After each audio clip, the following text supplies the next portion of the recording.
Hello, everybody, and welcome to the grand finale, the final event of the 2022 MotorOne.com Star Awards. I am Seth Meersma, editor-in-chief of MotorOne.com and Inside EVs. Joining me tonight is an all-star cast of editors from MotorOne.com, and I'm super excited, you guys. I know you are all too. If all of you have been paying attention to the site this week or any of our social media, you've seen that we've been announcing winners to all of our categories of the Star Awards. It's been super fun. We've gotten great feedback.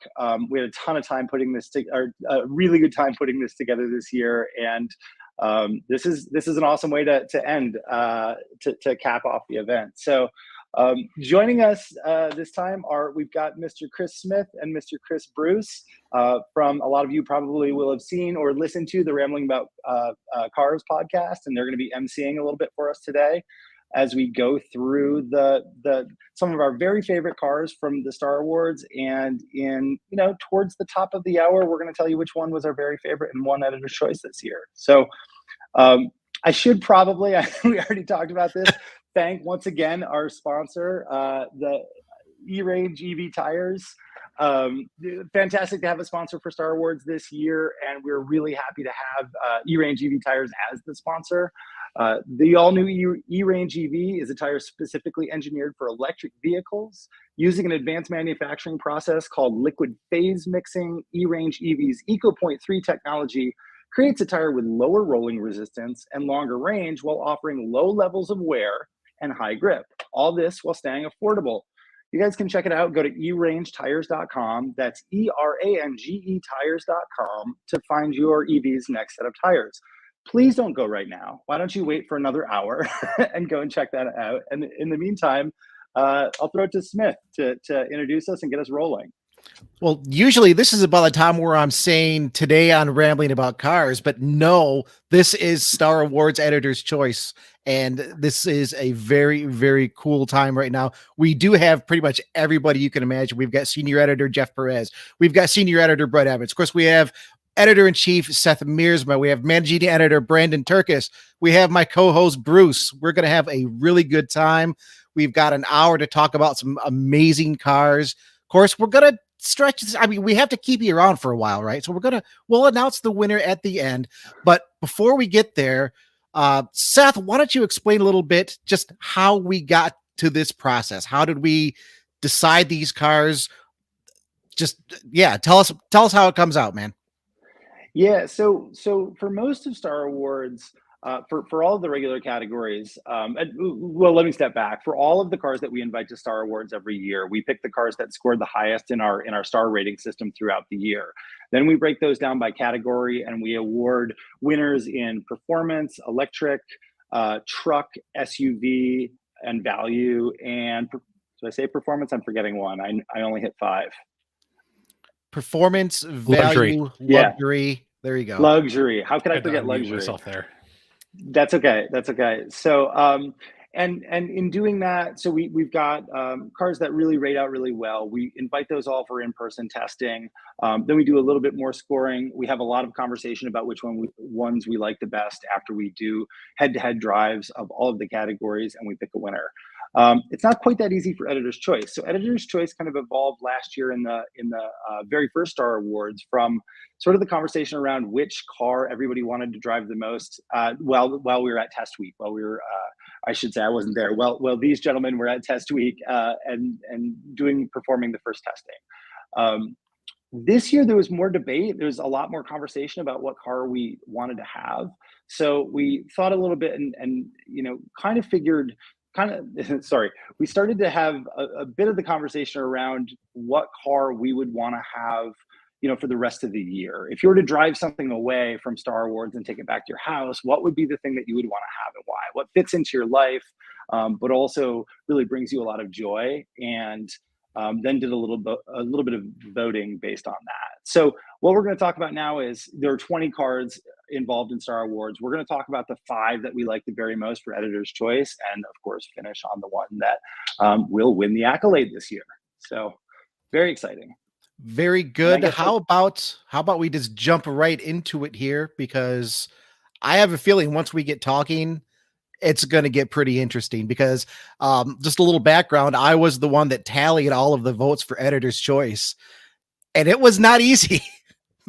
It's surprised there are a lot of varying opinions on here, but I mean, it all came together really great. So the first car on our list we're going to talk about that was a finalist here, the Acura Integra. Who wants to go first? Jeff Perez, I'm going to shoot it over to you. Me. What was your take for the Acura Integra here? Hey, Jeff, can I interrupt you quickly though? Yes, go ahead.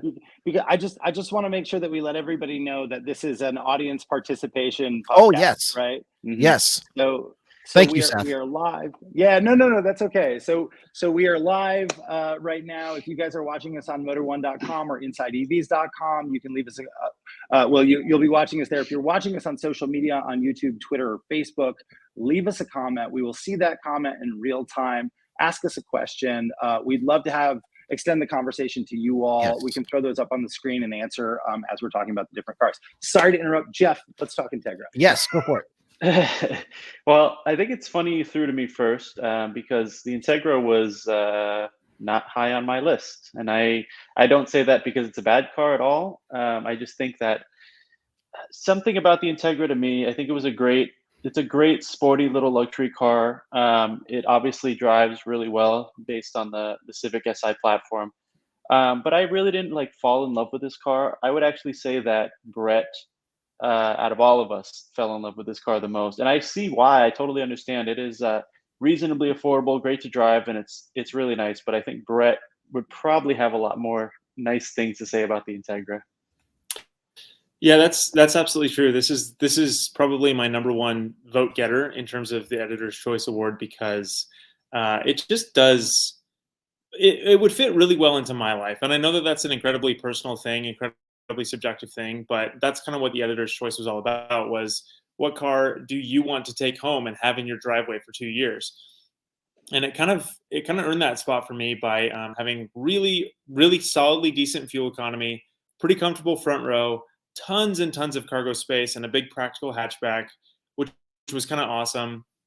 And then it also was just a kick in the pants to drive. It was so much fun to has the world's best manual transmission. I'm pretty sure I can say that without a whole lot of pushback.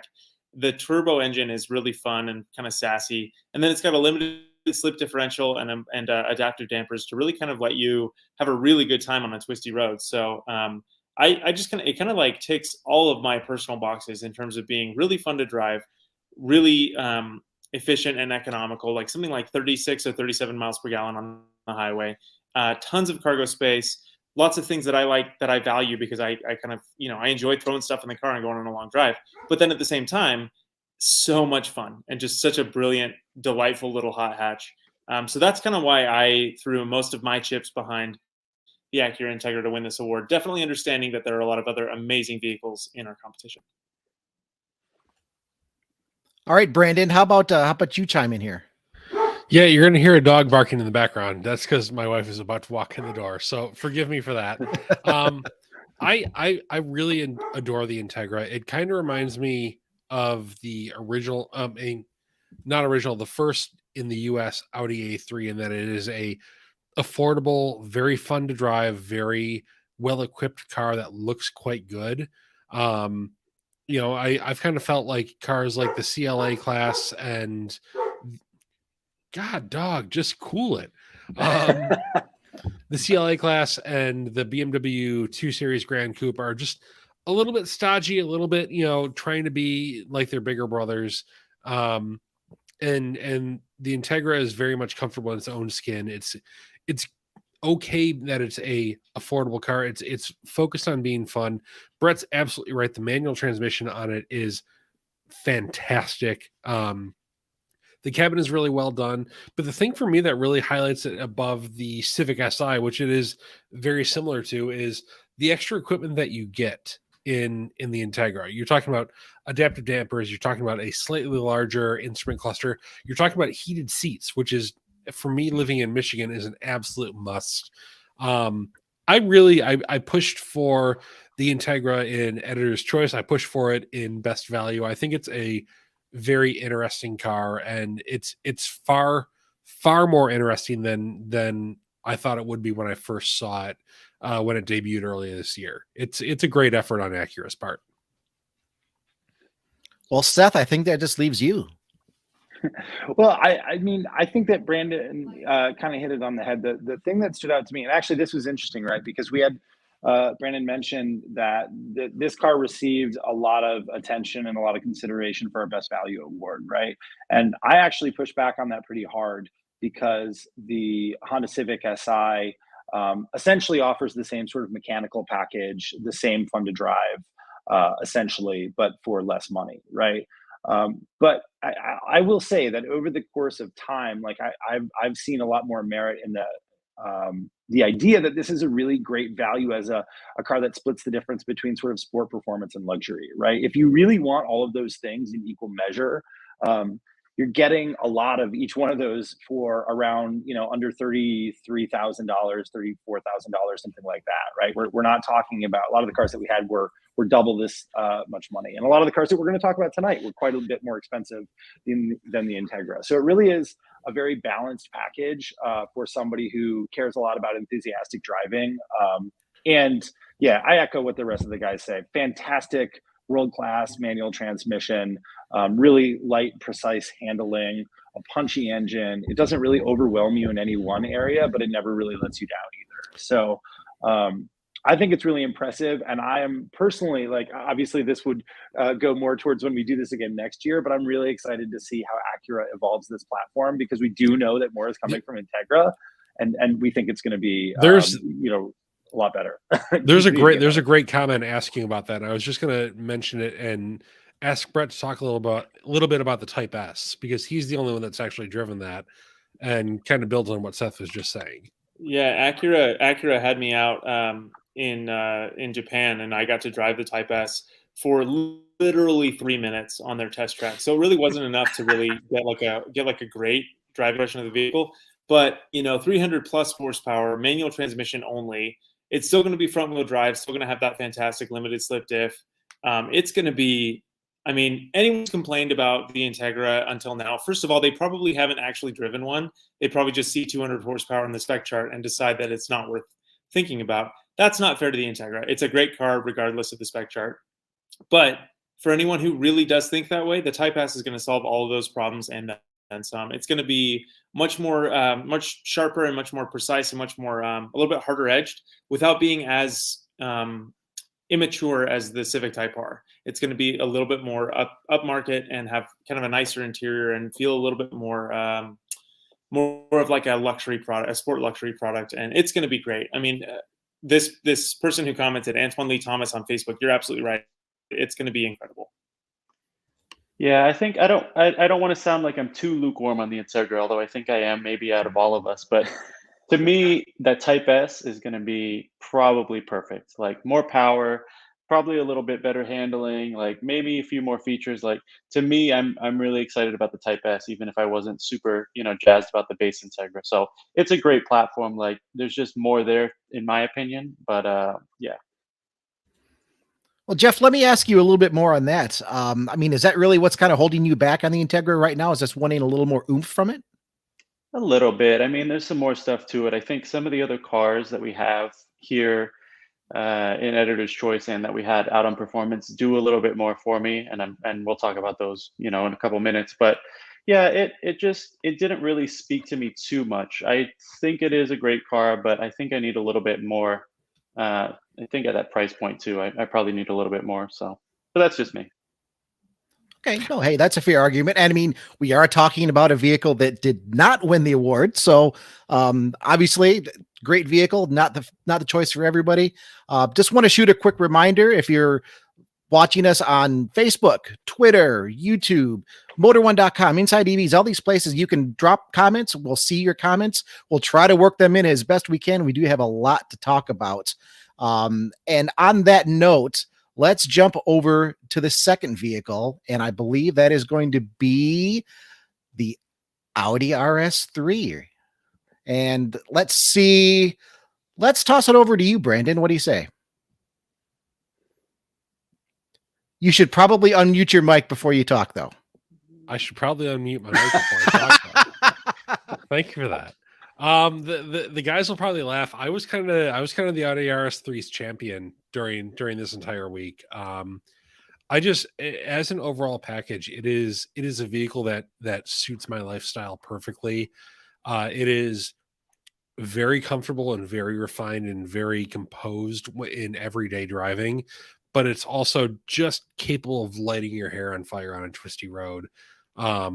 It's a hoot to drive. It sounds fantastic. It's 401 horsepower, a 5-cylinder turbocharged engine that sounds excellent. A really great 7-speed dual clutch transmission, adaptive dampers. I mean, the only weak point in this entire car is that the steering is pretty lifeless. But once you get beyond that, I mean, it has a trick rear differential that makes it feel like a rear-wheel drive car. You can drift this thing. You can really fling it around. As Seth, I'm sure, will say, you can overdrive it. It is extremely tolerant of just beating on it. Yeah, I love the way it looks, especially in Kyle Lemon Green. And this is a no-cost color. Like, you can get that color for free. So yeah, there's not really anything about the RS3 that like doesn't suit my personal lifestyle. I really, really like it. I think that even though our test car that we had at Test Week was $75,000, you can get a very good one of these for 63 or 64. And I know that's a lot of money, but it is genuinely a performance bargain. You're going to be getting to 60 in under 4 seconds, which is just wild. Yeah, I adore it. I absolutely adore that car. I think I sort of fell in like with the RS3, and like you said, 75 grand is kind of hard to parse for a really small car. On the track, it's phenomenal. Like, I really, really walked away from our time on the track in the RS3 thinking it was going to be my runaway performance pick, even with all the good cars that we had there. Then you drive it on the road, and to Brandon's point, the steering is a little lifeless, and it kind of a lot lifeless. Lifeless. I don't think you need to pull any punches there. Well, it kind of doesn't respond to the rest of the car, like for as sharp and as quick and as good as it is. But I could totally see myself owning one of these too. Maybe not in that color. I don't know if I'd want to walk out of my building and see that screaming green car in my parking lot every day. How dare you? Yes. But I think it is a car that I could see myself owning. I want to say it was my second or third choice of the whole group for Editor's Choice, and I really like this thing. So I think you guys should explain what lifeless steering means to our audience, because I think a lot of them haven't necessarily driven a car on the track. Because it was my biggest problem with the car.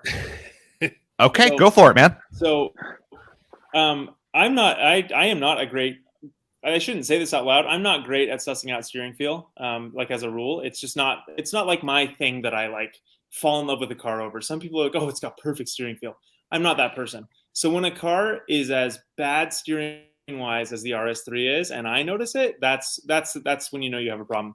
It's just that you don't get any feedback through the wheel at all when you are out driving either on the track or on the road as to what the front wheels are about to do. So like, it'd be great if you had a little bit of notice that you were maybe going to understeer a little bit through a corner and you needed to scrub off some speed before that happened. And the RS3 doesn't really give you that. It compensates for that with that fantastic rear differential that really just kind of like routes power to the outside rear wheel and helps you ease the understeer before you really have to like deal with it in the first place. But for people who really like feeling very connected to the road, the RS3 is a great choice in every respect except for the steering. So that would probably be the biggest problem that I had with it. And it's kind of why I never really warmed to that car. It was phenomenal. I can't argue with anything that Jeff or Brandon said. I love the interior styling. I love the exterior. The color was cool. It drives great. It sounds great. It just didn't really float my boat in a huge way. But that otherwise, I completely agree with everything that everyone else is saying about this car. It's fantastic and it's a great value. Even at $75K, or you can get a nice one for 65 or 67. It's a fantastic performance value. I think the thing that really like kind of saves the RS3 for me is that the chassis is so good and you're so aware of like how the car is moving around underneath you as you're going around on the track, that it kind of makes up for the fact that the steering doesn't really tell you a lot. I'm sitting here trying to think of like the best way to like explain what lifeless steering is, and I really have nothing. It's one of those things like you have to get out there and experience it. But the way the chassis talks to you, the way that you can kind of feel right in like the bottoms of your body, like how the car is moving and how it's responding to your inputs, especially under braking. This thing moves around really beautifully under braking. You can add steering well hard on the brakes, and it's very controllable. It's uncanny for a car that is essentially, you know, a premium economy car in its base form. It's really a hoot. Yeah, Seth, we're going over to you here. Yeah, well, quickly, I want to, we shouted him out in the comments, but I want to say hi to our great friend, Tom Malogny, senior editor at Inside EVs, who's showing up as state of charge there. Tom, yes, as super producer Kyle said, stick around. There are definitely going to be EVs involved in this, but great to have you watching along. I am not going to go down the rabbit hole of steering feel versus precision versus steering experience because, as most of you know, we could do the rest of the hour on just that. But I will say this: like, I really like the RS3. The RS3 wouldn't have been my pick for editor, or what, you know, didn't get a lot of my votes for editor's choice, simply because I think it's a fantastic car in the canyons and on the track. I do think, you know, I echo what everybody else has said. I think that it balances sort of livability with really supercar like I was looking this up before the podcast. Brandon said under 4 seconds, but I think like some of the magazines out there got this. I think we tested it. Our testing wasn't involved, but we had it right around 4 seconds. Some of the magazines got it considerably lower, like 3.5 or below that. We had it at 3.9, and I've seen people saying like 3.3, 3.4. Like it's really wild. On a dusty, unprepped surface, we were able to do it in 3.9. That's pretty amazing. Right. Yeah. Properly supercar fast, or what would have passed for supercar fast even just a few years ago, in a car that, again, you can have basically everything that you need for under 70, even though the one that we had was 75. Personally, I don't think that it wasn't the car that spoke to me the very most in terms of like how I would use it day in and day out. But if I were in the lucky position of having the keys to this for a year or more, I would drive the hell out of it. Right. So really a fantastic all around pick. And, you know, again, like we're going to talk about 5 cars overall tonight. All of them, every single one of them is a car that I think I would love to have and would love to drive a lot more. The RS3 just falls into the very caffeinated, sort of hyper-focused end of that spectrum. So very good. Dominic weighing in saying, go ahead, Chris. I'm probably stealing your thunder. Yeah, but you know what? The Audi won't fall apart after 1,000 miles. So there's that. Hey. Yeah. Dominic is part of the Inside EVs crew, and he's a friend of Motor One as well. So slower than Tesla Model 3 performance. Oh, here we go. We'll get into some EVs here a little bit later. Bruce, you've been kind of quiet up there in the upper left of Hollywood Squares. You want to take us into the next one? I haven't been that quiet. I asked the question about what steering feel was like. But it's here. I will go next. So the next vehicle on our list is the Hyundai Elantra N. Smith, I know you tabulated the votes, so I can't say how many votes this vehicle got, but it's kind of it comes up dead in the middle of our ranking. Just about everything on this list. There were multiple tiebreakers. We'll just put it that way. Brett, why don't you talk to us a little bit about the Elantra N? Well, I was gonna say Jeff. We haven't heard much from Jeff tonight. Well, Jeff let us off, right? I guess. I'll tell you what. Well, let's put you guys in a ring and fight. Go. We got to have some drama here. Everybody's like agreeing with everybody. How about this? Because in my opinion, the steering feel on this car is phenomenal. And I want Brett to sort of explain why this is better than the RS3. I think that's fair. That's a good argument. Go for it, Brett. It's your turn, man. Sure, why not?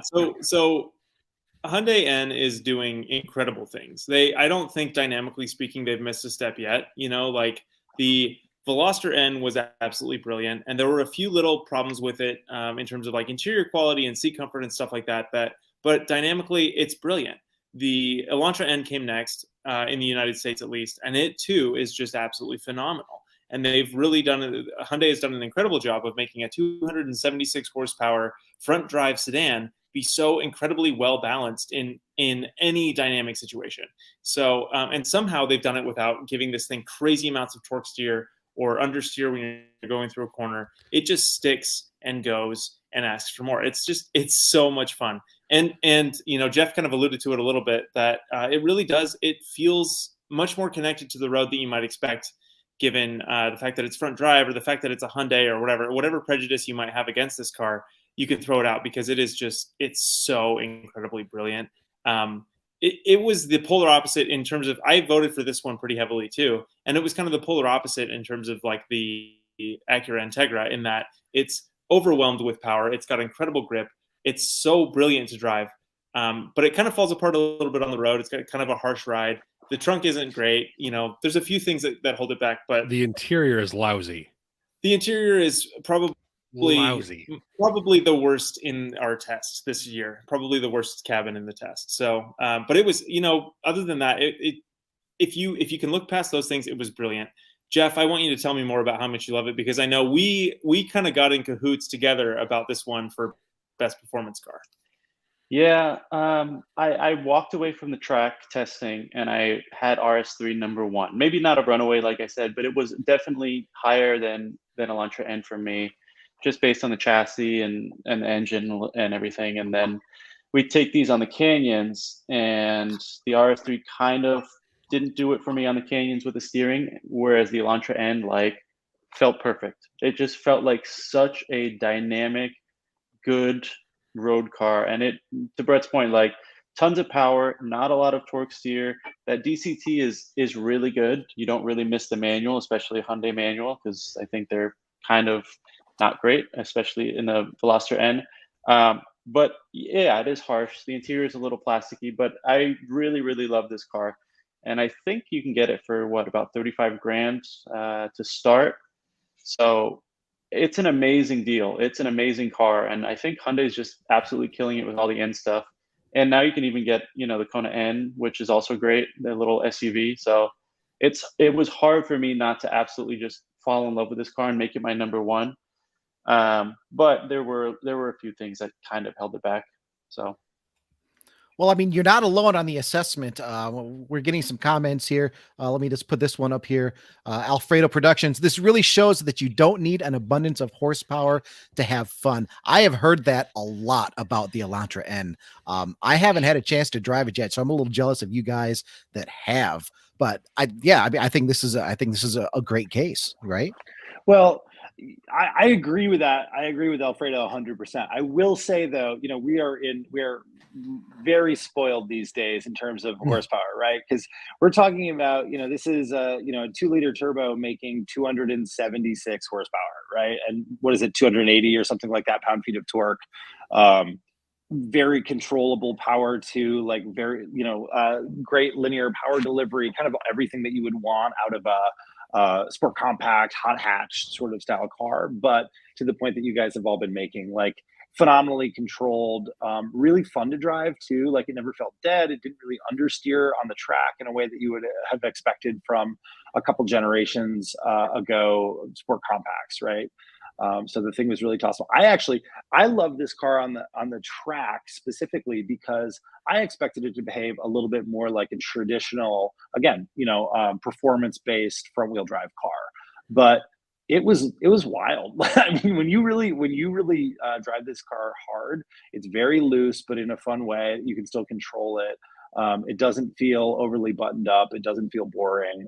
It can be really precise, but you can also sort of slide it all around if you want to. So as a performance car, I think it's fantastic. I think for me, for editor's choice, it was a tough everybody keeps harping on the cabin. I was making the argument, I think all week long, that yeah, the cabin is not as nice as most everything else that we had there. But I think that Hyundai spent the money on the right stuff for a performance car like this, right? The wheel is great. Sure. The seats are phenomenal. The touch points that you're using when you're driving the car all make sense. It looks pretty cool. It's just you're beyond that, everything else. It feels like they had to pull their budget out of the creature comforts and instead put it into the things that really matter. If I'm doing it, if I'm the product developer for this the Elantra N, I would do it the exact same way, because Jeff made the point earlier. I think it starts actually around like 33, a little like a tick under $33,000, not with the DCT and not necessarily as we drove it, but that's amazing. Like that these days, when cars are well over $40,000 on average, like you're getting an awful lot for that. So the value goes a long way here. Any last thoughts? Looks like we. Oh, sorry. I was just going to say, it looks like we have an old friend of the family also weighing in on you. Yeah, I was going to go there. On Hyundai N, yeah.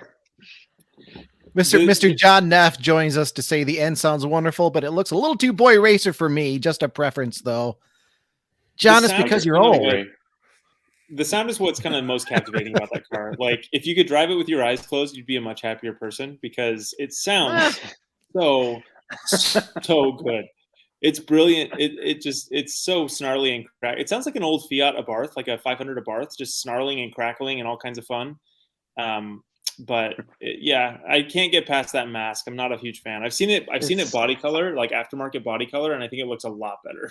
See, I really love it. I think I'm the only one in the group that like actually likes the way the Elantra N looks. I mean, I recognize it. I'm with you. It's a face only a mother could love, but like I like that. I don't think that a sport compact like this needs to necessarily look conventionally attractive. I think it can look a little wild. I think it can be a little abrasive in its design.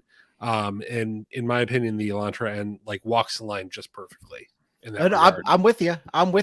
And everybody here knows how much I hate large grills, and for some reason Hyundai just seems to do it right. And we didn't even get the good color. We got white. That's boring as hell. We didn't get the performance blue. The white this car in performance blue looks amazing. Performance blue looks great. Some of the other colors don't work super well with this car. I think I drove a red would be blue bad. one. Red would be bad. Yeah. I don't love this design. I don't love that wing at all. That looks awful. I think that's one of the first things I would do if I bought this car. I would take that wing off. Man. The wing is great. The wing is great. I like there are two two howitzer barrels under the bumper. Like it's great. I love everything about it. It's a good design. Jeff, you're wrong. What is the Korean equivalent? Where's the Korean equivalent of Pep Boys? Oh boy, I'm not touching that one. That's where this wing came from, 100%. I'm sure it's functional. I'm sure it's delivering downforce at a speed that I usually can't achieve. I'm not going to beat up on the Elantra looks anymore, because I actually do think it's a pretty spectacular car all the way around. But yeah, polarizing looks. I think we can all agree to that for sure. I will acknowledge. I think like a ducktail or duckbill spoiler on that would look pretty great. Like that would look pretty sweet. John Neff comments, target demo for the design, 16 to 23-year-old boys. I love this. I'm 48. Yeah. You have the heart of a 16-year-old, though. Let's be honest. This is true. This is true. Gary Clark has a great question that actually refers to how the thing drives. And yes, the N Grin Shift is the stupidest name for the coolest feature on the car. It gives you a little overboost, so I think you get some extra horsepower for 10 or 15 seconds at a time, and it is hilarious when you do the NGS N Grin Shift, either going out of corners or like coming away. Like if you're doing a launch control launch, it's hilarious how different it makes the car feel. And maybe it's just a psychosomatic thing, but it's brilliant. It's a lot of fun. I did want to mention, like, I think Brett, you mentioned that it doesn't really torque steer despite the amount of power that it has. And I feel like that's the case because it's actually feels really lethargic off the line, like relative to like similar cars, like a Golf R or a Civic Type R. I mean, you launch this thing and it's like, am I doing this right? It felt really kind of just lazy off the line. Your first like 5 or 10 feet definitely feel a little torque limited. Yeah, and then the boost comes in, and yeah. And I don't think it's a boost thing. I think it's literally like torque. I think it's torque limiting just to like protect the half shafts or whatever. I don't know. I'm talking out of a part of my body that you can't see right now. So I'm not totally positive if that's what that ass is the word. Well, let me just say that we've talked quite a bit on Elantra N. I think that's very telling for the kind of vehicle it is. We should probably move on to our next vehicle. Bruce, do you have that one pulled up for us? Or do I need I to don't have switch it pulled screens? up. That would be a Kyle thing, but I do know what it is. Okay, and we that know would be- we know what it is. Yes, and that would be the Cadillac CT5V Blackwing. Oh man, Brett's go. got 2 thumbs up for this thing. Whoa, 2 thumbs up. It's very blue, very very blue. Brett, why is this a 2 thumbs up car? I want Seth to tell you about this car because he spent so much time behind the wheel on the track, and he pretty much got this thing down perfect. So Seth, I know part of this story, and yeah, Seth, you need to tell us about it here. So first of all, let's regroup on what this car is, because there are a number of different CT5s that Cadillac makes. This is the one, just in case anybody is confused. The CT5V Blackwing is very important because under the hood it has a supercharged 6.2 liter V8, and it makes damn near 700 horsepower. It's 668 horsepower and like 659 pound-feet of torque. The one that we had a critically important feature for a sports sedan, and that is a 6-speed manual transmission. That, though it wasn't quite as good as the Honda Acura transmissions that we also had on hand, was pretty fun and actually like a lot more forgiving for the actual track work than you would expect. It's great on the road. On the road, you'd have I really have no issues with it whatsoever. It's not quite as buttery smooth as, again, the Honda one, but it's pretty amazing. This car makes all the right sounds. It drives the right wheels. In my mind, it is ferocious, attacking like any corner, again, like road, or certainly if you have a track available. You start to realize the mechanical grip available is incredible, partially because you've got these days like super sophisticated magnetic dampers. The overall suspension tuning and chassis tuning has been done exceptionally well. So there's this great range in the car. We talked about it a little bit with the RS3, and I think it's also the case with the Cadillac that the Blackwing really spans the gap between comfortable but really aggressive on-road driving to just completely balls to the wall track driving in a way that's very impressive.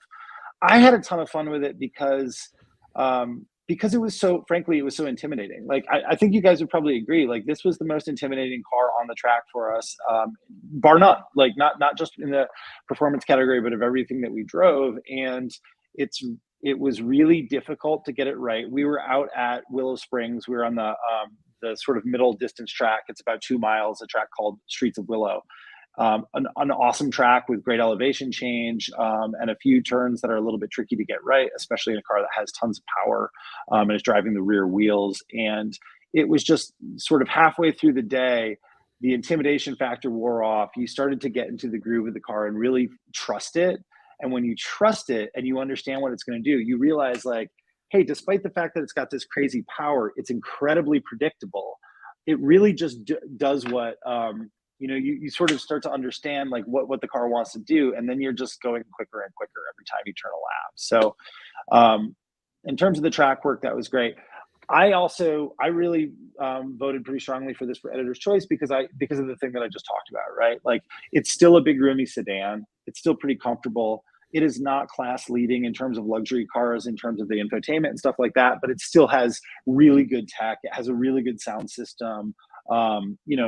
It's a car that at least I think Brandon can probably has a different story. I don't think all of us were equally comfortable in it, but for me, it was really comfortable, and I could see it fitting really easily into my life. With it has the room to put kids in it, has got a decent sized trunk and things like that. So there's some practical considerations as long as you're not tallying up the price and the amount of money that you're spending on gas. So, I think Cadillac has done some spectacular stuff here.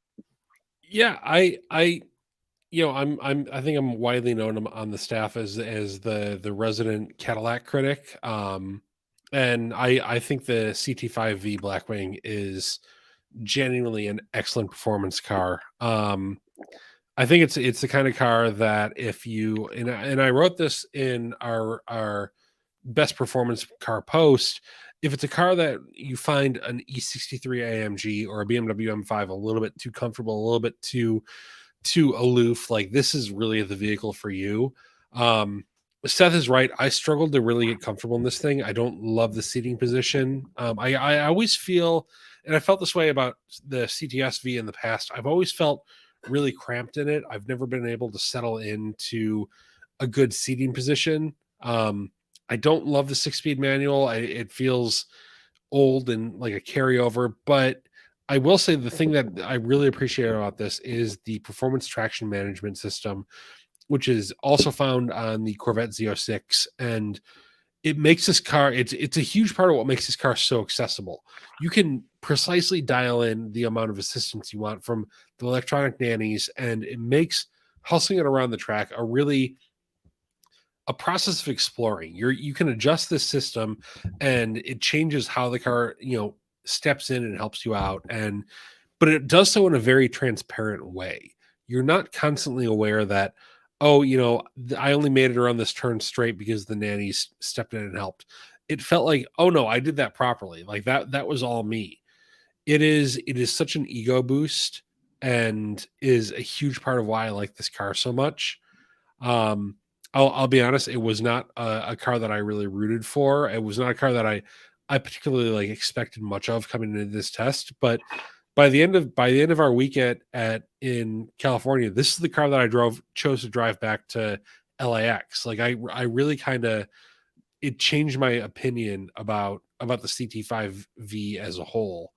And yeah, I was very pleasantly surprised. Even though it's not a vehicle for me, I'd rather have an E63 or I'd rather have an M5. I very much respect what Cadillac did with this car.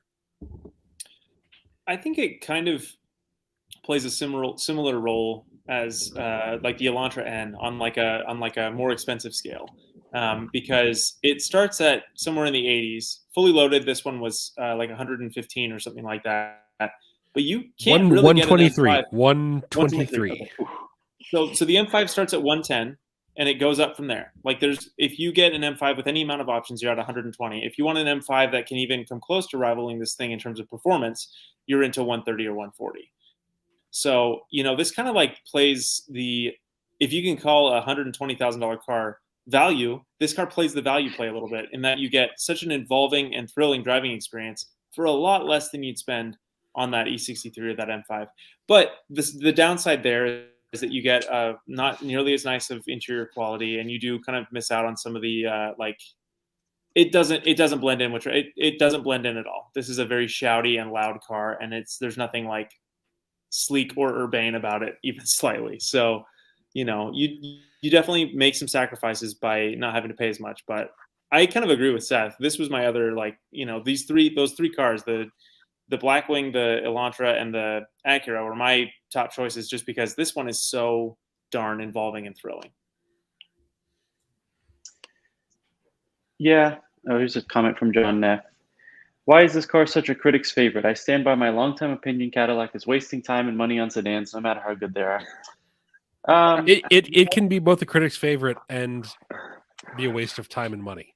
Well, and I'm wondering, John, those two things are not mutually exclusive. And is John aware that they've already sold every single one of them? I don't know that matters. Anyways, Jeff, we rudely interrupted you here. Well, I'll say that this car is a critic's favorite because it has a supercharged V8 and a manual transmission. Wrong or right, this is why we like it, right? And I think John is right long term for Cadillac. That who cares about sedans? I'm going to be the critic of the group, or the cynic of the group. Unfortunately, this car just, to me, any car that you can't fully enjoy on a public road within legal limits is kind of dumb, and that includes the Hellcat. That includes any SUV with more than 500 horsepower, and that includes this car. On the track, to Seth's point, you really have to know what you're doing, and you really have to get it right for it to be really rewarding. Otherwise, it's kind of scary, and it's kind of intimidating. And I think for a lot of people, for me and for Brandon, something like an M5 CS, right, or an E63 will be so much more fun. You get in, you go around the track super fast. You don't think too hard about it. You don't worry about driving up the side of the mountain. I think that's where I'm at personally. That said, the fact that a car like this exists at all is insane, right? And the fact that Cadillac took The CT5, which, you know, in base form is not a great car, and turned it into this is ridiculous. And they kept the manual transmission. So I understand why it's here. I understand why so many people love this thing. It's just not a car that I really rooted heavily for, unfortunately. But hey, it's cool. I'm going to push back a little bit on it being. I don't think intimidating is the right word, because, well, you know, I was out lapping this thing, and the sense that I got after, especially after I got comfortable with it and it started like tweaking like the PTM system, is that it has limits that I cannot reach, and the car is very transparent about saying, like, you're never going to reach these limits. You're not good enough.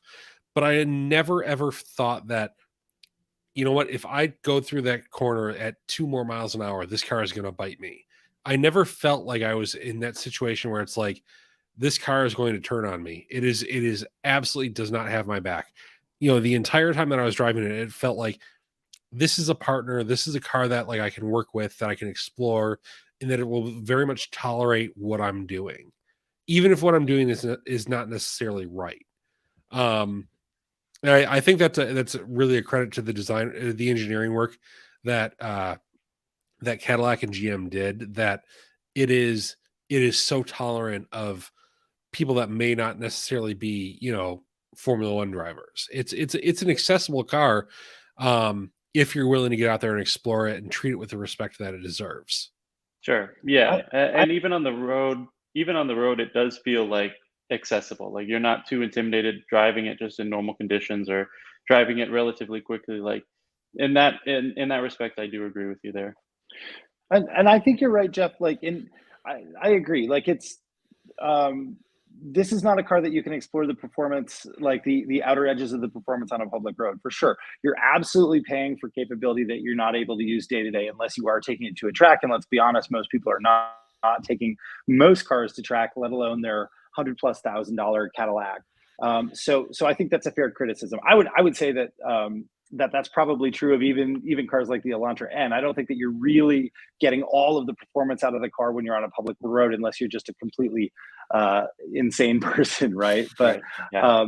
well, one thing on the Cadillac, because one thing we talked about this a little bit when we were all together in California too, and it's kind of a double-edged sword, right? One of the knocks on this car when we were talking about performance, and I think it's been in the conversation too when we were talking about it for Editor's Choices, is the CT5V Blackwing moving the needle forward, right? Like, this car is not, there are not probably a whole host of new patents that had to be registered to create this car.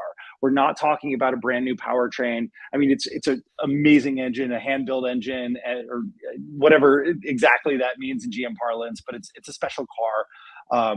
It's got, you know, Magna Ride that is an incredibly well-tuned system, but not anything that's new.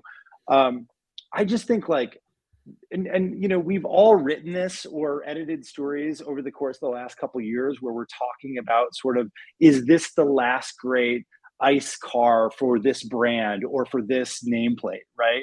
And I definitely think that this car falls into that too, where I look at it and I'm like, not only is this a special car because there probably won't be a whole lot like this wearing a Cadillac badge going over the next, you know, 20 years, 10 years, or even 5 years, but it's also a special synthesis of some of the best work that engineers at General Motors and Cadillac have done over a long period of time, brought together in a package that makes a ton of sense, right? So there's a little bit of a, you know, while it is absolutely not a needle mover, and I think that the car that we're about to talk about next, spoiler alert, we're almost there, is much more of a needle mover, which is why it won out over this.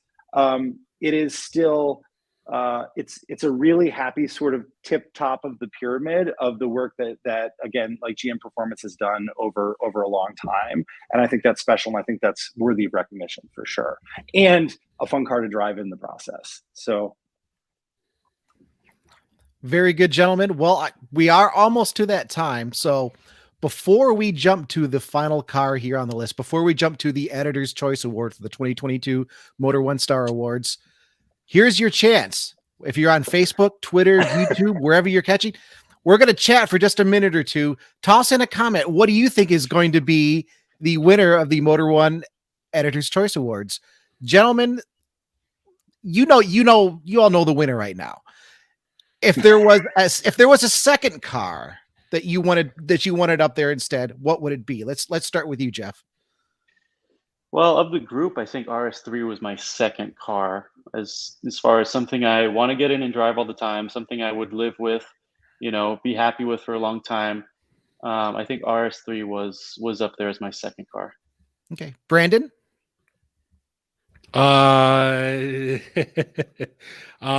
Actually, one that we didn't even talk about, but the Range Rover.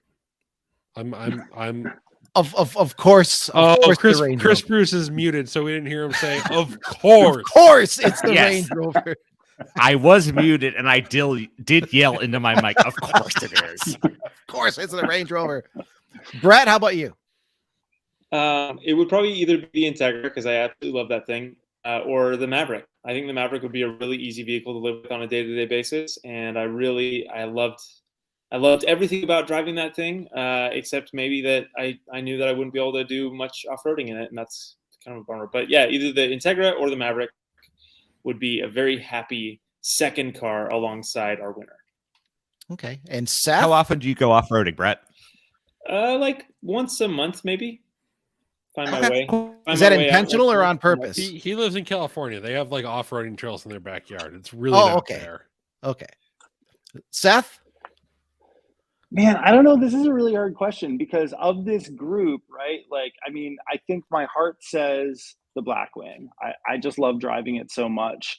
My head and a little bit of my heart actually says the Lightning, the Ford F-150 Lightning is such a, I mean, it would be tough for me to have a truck all the time, but if it was not even an EV, that's the funny part, right? Like the EV part of the Lightning, I think is phenomenal, really easy to live with and incredibly compelling. My problem is a little bit more, I have this sort of structural block with having a pickup truck be a primary vehicle, because I think you're kind of, these guys all heard this diatribe on it, but you're essentially wasting kind of 40% of the vehicle the entire time you're driving it, unless you have something in the pickup bed. All that being said, it's such a flexible vehicle. It's so comfortable to drive and quiet, easy to use. And again, with a lot of range and power, that one might be number 2 for me.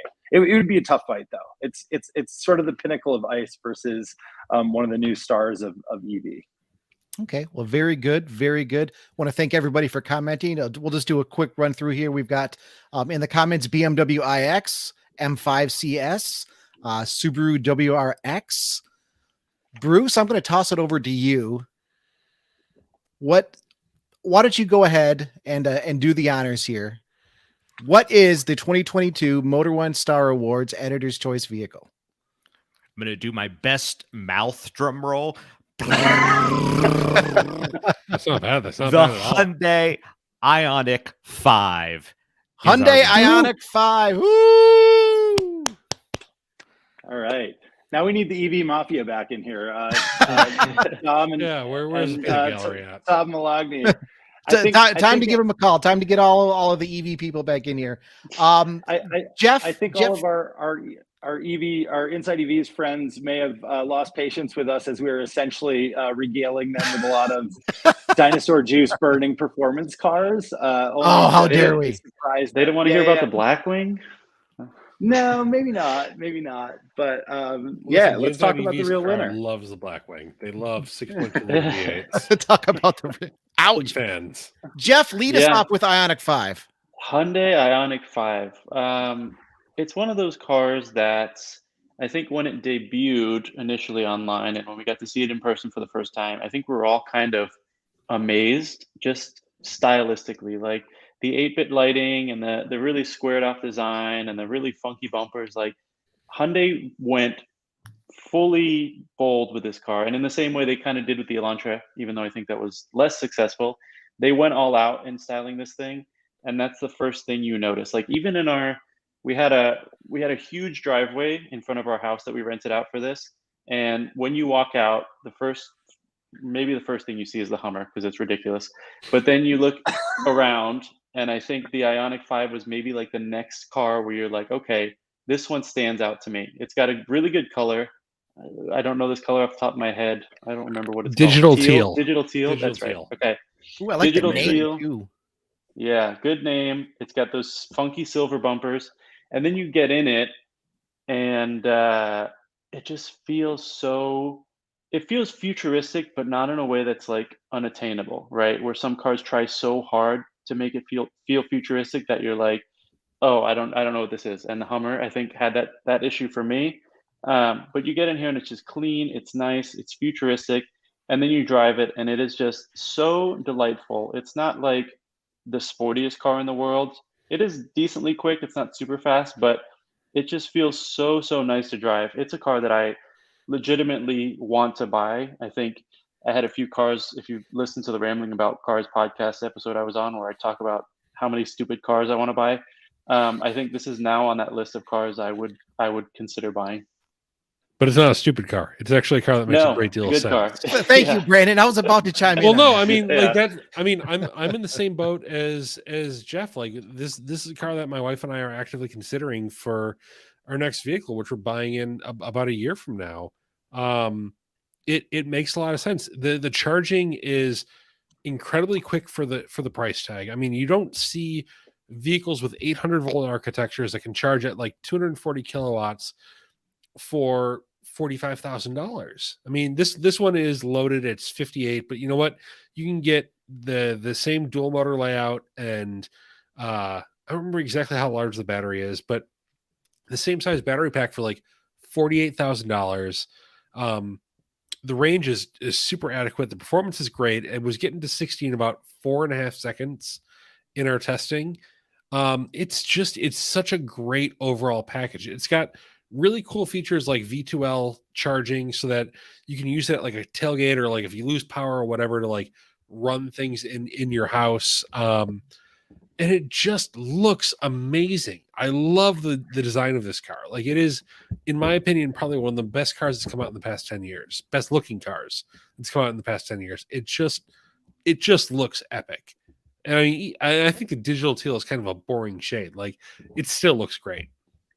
I'll say too. I think someone mentioned EV6 earlier, which is basically the same car in a Kia form. And we were sort of torn because we wanted to invite both of them, but I think the Ioniq 5, just stylistically and some of the other features, like, it was the one that we really wanted there for the awards. That's the thing. I think you can, and I considered writing this when I was talking about it in our editor's choice post, which is I literally have queued up right now and I'm about to hit publish on.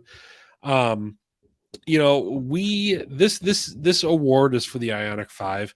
It could very easily be construed as an award for Hyundai in general, because this same fundamental vehicle is available as a Kia. It is available as a Genesis. It is available in so many different flavors and so many different powertrain varieties and price points. I mean, it's really amazing that you can get one of these for $40,000 as a Hyundai, or $70,000 as a Genesis, or $60,000 as a Kia, and it's going to look unique and feel unique in every different iteration. It's really just a triumph, honestly. Yeah, so I think go ahead, Bruce. So I just had a question. I want to play devil's advocate as our audience here, because I have not driven any of these vehicles. So I'm putting that out there. You guys voted the Ford F-150 Lightning as our best truck. You guys voted the Ford F-150 Lightning as our best EV. But yet our editor's choice is the Hyundai Ioniq 5, which is an EV. It's not necessarily a truck, but it kind of bleeds that line sort of into a crossover. So why is it better than a Lightning that won 2 of the awards this year? I think so. That's actually a great question, because you just teed me up for part of what I wanted to say anyways. One thing is, like, this car has, you know, as they like to say, a lot of eyeball, right? Like, we're all talking about styling first. We've got, you know, again, like our friend Tom Malagny weighing in on everybody is talking about how great the car looks. I actually I don't love this design as much as everybody else does, for sure. I think that it's cool. I think it's striking. I had a conversation. A lot of the photos that you guys are looking at right now were from a fantastic photographer named Logan Zilmer, who was out shooting with us. He was saying that this was one of his very favorite cars to shoot the entire time that we were out there, right? It's eye-catching. It's something that people will notice, but it's not over the top, like it's not sort of scary design, right? So I think number one is that it's attractive in a way that maybe the F-150 was important for both truck and EV, especially for EV, because we actually really believe that it's got the biggest opportunity to change the most minds about electric vehicles in the segment that matters the most, right? So like the conversation about it being the best truck and the conversation about it being the best EV really dovetailed into each other. In terms of editor's choice, where we're talking about like what is a car that we would want to take home, what would we want to live with for a significant period of time, it sort of starts with what you're seeing, and then it goes into a lot of the stuff that Brandon was listing, right? Like it's really useful. It's a great size and shape. It's really great to drive. It does all of this stuff that people who are specifically honing in on wanting to own an EV, like charging quickly and having adequate range, it does those things really, really well too. So across the board, circa 2022, this is just a vehicle that like checks an awful lot of boxes for an awful lot of people. Not to mention the boring stuff like, you know, you can put a lot of groceries in it, right? Like you can, it's still, whether you want to call it, I know like some of our competitors call it an SUV. We tend to think of it as kind of a hatchback. It doesn't really matter, right? It's a big boxy open shape that you can put a lot of stuff in, whether that stuff is people or things. And so I actually think that it was a really good fit and kind of the perfect choice this year for Editor's Choice because of all those things. Just kind of got the total package right now. Very good. Very good. Any last thoughts here? John has the most important one too. Price is critical. Price. Like I hammer on this all the time. It's cheaper than the Lightning. It's not an inexpensive electric or inexpensive vehicle, but it's inexpensive for an electric vehicle. You can get an Ioniq 5 with all-wheel drive, heated seats that gets to 60 in 4.5 seconds and recharges from like 10 to 80% in like 18 minutes for like $47,000. That's nuts. That is absolutely nuts. That's it. I mean, Greg brought up a good point too, because so we also had the Lucid Air GT there for testing, and although it didn't win any awards, we really liked that car. But I think what we noticed when driving it was, even though it has a glass roof and it's really like glass heavy, and just in terms of, you know, window size and frameless windows and stuff like that, like it felt really claustrophobic to drive. And I think at night the reflection was pretty bad. I kind of really didn't like how bad the reflection was. That's definitely something that Lucid, I think, is aware of, and they're gonna look at. But when I got in the Ioniq 5, it felt so comfortable, just space wise and visibility. And I can't think of a car that I've driven recently or even within the year that felt as just nice to sit in and look out of it, other than the Ioniq 5. I think the seats could maybe be a little better, but other than that, I loved really driving that car. Well, and it's really flexible in that respect because it has a sliding second row. So if you need a lot of legroom in the back, you can do that. If you need cargo room, you can do that. My favorite feature, though, that I haven't seen on anything, like period, maybe at all, is the sliding center console for the front seats. You can have it all the way forward and have like a kind of like a full console style with an armrest and cup holders and everything like that, and tons of storage. Or you can slide it back and do like a bench seat thing and slide across the front of the car to get out on the passenger side. Like it's just so flexible and so open. And so I totally agree with Jeff completely that it just feels like loungy. It doesn't, there's no sporting pretensions. It doesn't feel like you're sitting in a cockpit. It's just big, comfortable, loungy, spacious. Not everything needs to be sporty. This is a good example of that. Like but it is sporty. That's the other thing too. That's where like my mind started to change about this when Brett was running instrumented testing, right? When we were out of the track, the fact that part of it too is I just had not been driving the car aggressively on the roads up to that point, right? So it kind of blew my mind that it was still in the fours in terms of acceleration, not with me not thinking about it as being like a quick EV. And when you actually do start to push it, like most EVs, it has some really pleasing handling characteristics, even if they're not great at limit track level handling characteristics. If you want to just scoot around town and have a good time or like thrill your kids a little bit in this car, like especially with this setup, with big battery dual motor setup, like this car is really fun too. So, Yeah, it really kind of just doesn't require a lot of sacrifices. Like it just feels right. If it's something that you can afford, if it's something that's within your price range, it just feels like a very capable all-around vehicle that can kind of just do the thing. And that's really appealing in like a daily driver, like editor's choice kind of award where we're figuring out what car we want to bring home for 2 years. It's really appealing just to have something that can be comfortable, be fast, be super spacious. Just everything about it just feels very holistic and like tailored to just make your drive easier and more comfortable and more fun all at the same time. Well, let's talk for just a quick moment about some of the comments. And I know Gary Clark had one that we should probably address here. Followed Ioniq 5 and the sun shot back in my eyes 100 yards back. Off the silver rear lower trim, it looked cheap. Never saw it like that before. Missing rear heated seats and digital rear mirror. Did any of you encounter any of that? No, not necessarily. That's a premium. That's a really premium feature that not a lot of cars have. So I'm not going to like penalize it for not having that. Digital rear mirror is a thing. You know, some people love it, some people hate it. It would be nice to have that option. I'll agree with that.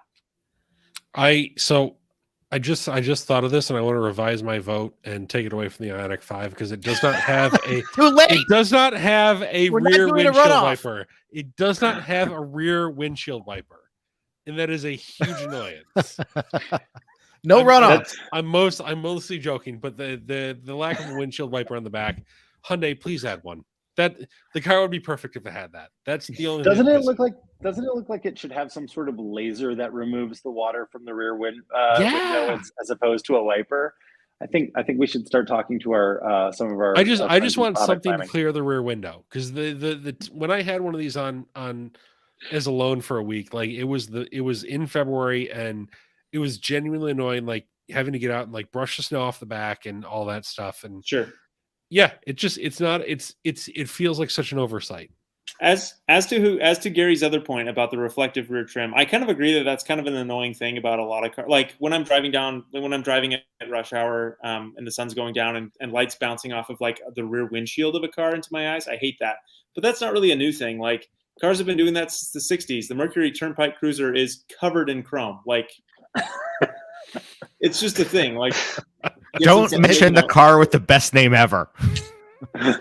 Has somebody that grew up with a 1960 Cadillac convertible in the family, I can attest.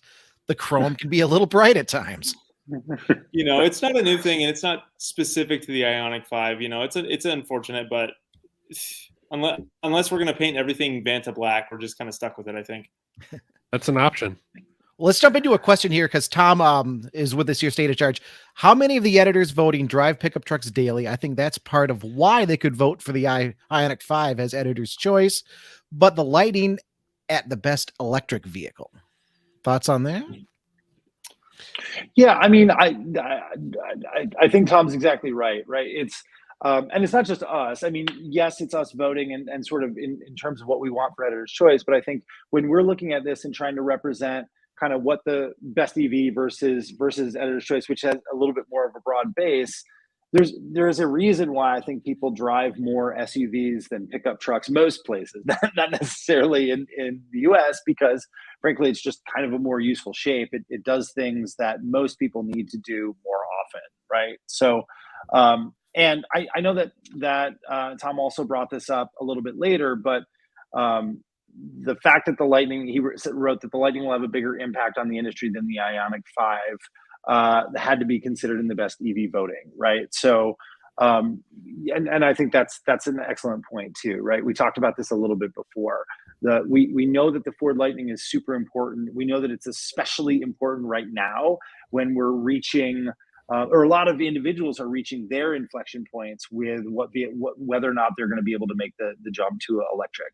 With so many people buying and driving pickup trucks, especially in the U.S. and in North America, having a product that is that capable, that also has an electric powertrain is super important and makes a bigger difference overall for the adoption of electric vehicles, which I think is great, positive impact. So it's tough. It's go ahead. We definitely had a discussion at some point about voting for Lightning for editor's choice, right? And it would have won 3 awards, which would have been amazing. And you know, I've driven Lightning. I spent a lot of time in Lightning, and I really, really love that truck more than I think I love any other truck. But it's still not something I don't know if I would buy it. just to Seth's point, like, I'm not a truck person. I don't do truck things. Like, I don't need to haul a lot of stuff or tow anything. And just trying to pull into a parking lot at the grocery store is still kind of annoying to me in a pickup truck of that size. So to me, as far as editor's choice was where it was more personal and more of like what we would want, the Ioniq 5, I think, made a lot more sense. So just spitballing here an idea. Can we get Jeff like some GoPros and an F350 for a week? I did that. I gave him an F250 like a year ago. Awful. Go cruise Miami. I want to bring up something just to ask you really quick. I know we're a little bit over on time, but Rodney has a really good just a comment here. Ioniq has multiple personalities, comfortable family car, but can go when you need it to. Did any of you get the impression that it was like multiple personalities, or does it just kind of blend everything together really well? I never really got that. I mean, I think it's a multiple personalities in the sense that you can drive it like it's a hot hatchback a little bit, but that you can also treat it like a family. It really strikes me as like a car that that we don't really see very often in America. You look at like Europe and you can see like, C segment hatchbacks as family vehicles, and the Ioniq feels about as close as the American market will get to that, where people will seriously consider this as a vehicle to carry, 2 adults and 2 kids and do all of the things and still kind of have that form factor, not have like a crazy ride height, but still be quite fun to drive. So I don't think I really got, multiple personalities, but like it was more because I got like a very balanced sense from what this car was. Yeah. I think that's like kind of what he's going for. Not that it like goes from, totally docile pussycat to ripping your face off, but just that it can do most of the things that you want it to do on any given week. Kind of just can handle a variety of tasks. There's kind of a fun little argument going on YouTube right now about the Lightning being in its own class of EVs until the Silverado EV comes out, which is funny. I do just want to throw it out there into the universe. Rivian's just standing there like, am I nothing to you? I just would like to throw it out there in the universe. We would love to test a Silverado EV, a Lightning, and a Rivian all at the same time, perhaps in a straight line, perhaps going as quickly as possible, perhaps on dirt. So let's just throw that out there in the universe and see if we can make that happen next year. We can try and do that. Hey, super producer Kyle brought up a really interesting point too, as we're talking about the potential dual nature of the Ioniq 5, right? There is, and maybe Bruce or Smith, who have covered this news a little bit more closely, can speak to it. But we do have an N version. We were just like falling all over ourselves praising Hyundai N, right? So we've got an N version of Ioniq 5 coming too, which will probably be smoking hot. Should we say? It's going to be amazing. It's going to be perfect. It's going to be perfect. Yeah, I mean, it's expected to basically be Hyundai's version of the Kia EV6 GT, possibly with a little bit more power. Hyundai just recently, I think, did their first official kind of teaser flash image of it that we're seeing here on the screen right now. I believe, Bruce, do you recall when that's supposed to come out, or if they've even listed a date yet? It's slipping my memory here. Ooh, man, I'm fairly confident it's going to debut next year. I would guess in the first half of the year, but you're kind of put me on the spot. I don't know exact dates. Sorry. I will bet money that one of us will end up in Korea driving that car in the next 6 months. Honestly. That feels safe. That feels safe. And I'm going to campaign that it should be me at this point. Our producer, who is kind of a Hyundai, a newfound Hyundai N fanboy, says that there isn't a date yet as far as we know, nothing official. So still waiting. And right. Nothing official, but kind of the information we have first half of next year. If there are teasers out, the clock is ticking. Yeah. Now that we have some official visual teasers, that usually means we're getting pretty darn close. And that should be, I'm excited to see that vehicle. I'm excited with the Kia EV6 GT. So loving what's going on with Hyundai. I really want to see what they do with that. And hey, Ioniq 6 N, I mean, it's sort of kind of been teased. Probably on its way as well. Coming there. Yeah. They got to get it first. Are we previewing the 2023 Motor1.com Star Awards right now? Oh my God, you guys! These guys, give Brandon a month. Seth, Brett, and Jeff have heard me talking about this, but I've been like the entire time that we were out there, I kept on thinking of vehicles like, oh shit, we're gonna have one of those here next year too. And it was just because it's like I've already got probably 30 vehicles in mind, like that'll probably contend. Brandon, in stop. some capacity Just give next yourself year. a month. Yeah. Give yourself Breathe, a month. breathe, Just not breathe. think about Star Awards. But love that's, you all I mean, that's a good much, point, but though. Let's get through Christmas. Yeah, because planning for 2023 starts in January. We take this really seriously, right. guys. That's- Any last thoughts here before we bid adieu to the 2022 Star Awards? Well, I just want to say again, like, first of all, I want to say congratulations to Hyundai. I think that we've hopefully expressed it pretty clearly. We've seen a lot of like feedback from our commenters here, and I imagine that we'll have more after the fact when we're not live and this is published. You guys can go back and look at this on YouTube and let us know whether you thought we were right or wrong. But I think if we say nothing else, we know that Hyundai has done a phenomenal job. They've built an incredibly compelling product, all the way from the bones of it, like we said, from the tech inside of it to obviously a very eye-catching design that really gets people interested in it right away. So I'm extremely excited to be able to announce this tonight, to be able to say that Ioniq 5 is our editor's choice winner. I think it's the right car this year, and I'm really happy that they were able to participate and take home the trophy. So yeah, great time overall. Yeah, congratulations, Hyundai. A quick shout out. If you didn't get quite enough of us talking about all of this stuff tonight, tomorrow, Rambling About Cars, the podcast airs 9 a.m. It drops on YouTube, Spotify, Apple, Google, all kinds of streaming platforms.